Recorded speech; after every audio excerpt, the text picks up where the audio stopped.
What's up everybody, this is Colin Dijs from Dijs University and this is Beyond the Colin Dijs Native at CPA rule. We're going into aggressive testing, which is perfect to combine with my native at CPA rule strategy. So aggressive testing is a lot of work. The ICTR, image click-through rate, is a very important metric in the native ads media buying process. That's why I only recently decided to build this theory, tested it out extensively, hundreds of thousands of dollars into this to build this kind of knowledge, to make this theory for you guys, how to aggressively test on native, get the highest ICTR possible, and increase the odds of you hitting positive ROI quicker. Your ads are made out of the image and the copy. The metric that we're looking for is the highest ICTR percentage possible. The higher your image click-through rate, the more people will see your lander, the more people perhaps will see your offer, and perhaps the more people will convert. You make more money. The difference between ICTR can have drastic results. 1% ICTR against 2% ICTR could result in plus 100% potential ROI, which is obviously crazy, and that's why this is very easy to test, a lot of work, all right? So let's get to it. How is it done?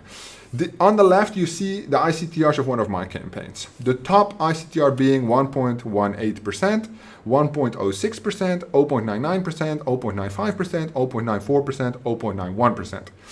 The average for this campaign, however, over the 64 something ads in this campaign is 0.51%. So if on the average I lose more than 100% ROI compared to the top ad.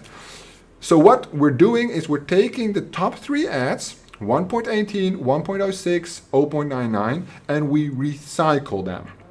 What does that mean? It means we turn all the other ones off and we call them, those three, the controls. Controls are the winners out of the first test.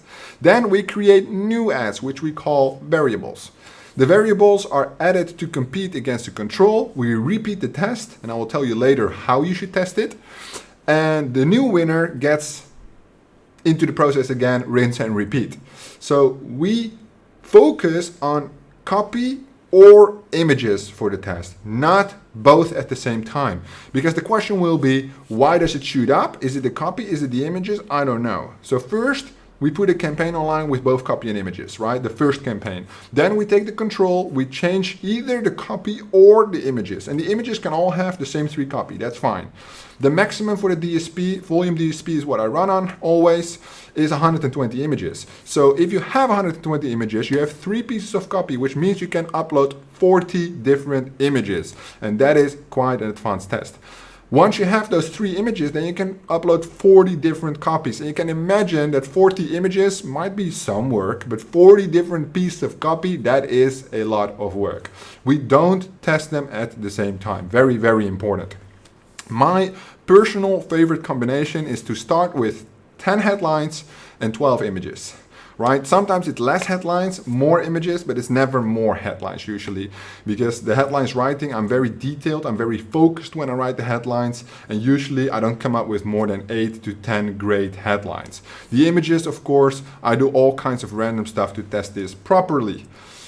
Images first, then headlines after the initial test, because I already put a great amount of effort into these headlines, and images I can just search when talking on the phone with somebody or doing something else. But the headlines, I need to be focused. I need to take 10 to 20 minutes to really deep focus to write these headlines. Writing copy is quite difficult. Finding weird images, you just play around in Google, right? So after the initial 10 headlines, 12 ads, 12 images, I test images first with the top 3 headlines of 40 images. Thereafter, I test headlines. However you do it is not important. This is just my favorite combination.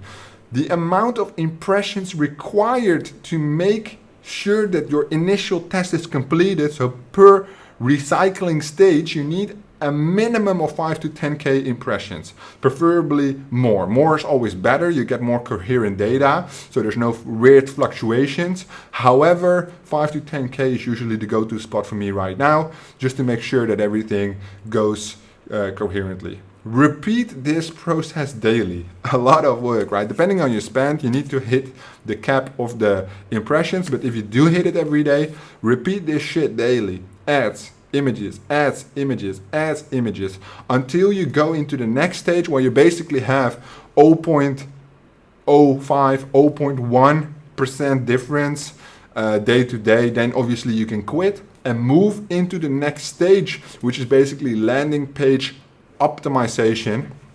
You cannot test ads and landing page at the same time, because again you will have the same issue as images and copy. Where did the changes come from, right? The great results, the bad results, is it the ad, is it the lander? I don't know. So ads first. Well, you know already the native ad CPA theory, and then after the ads testing, the aggressive testing, because this is a lot of work, we move into the landing page stage, and that's the next video on the playlist. If you have any questions, drop them down below. Thank you so much for watching, and I will see you guys in the next one.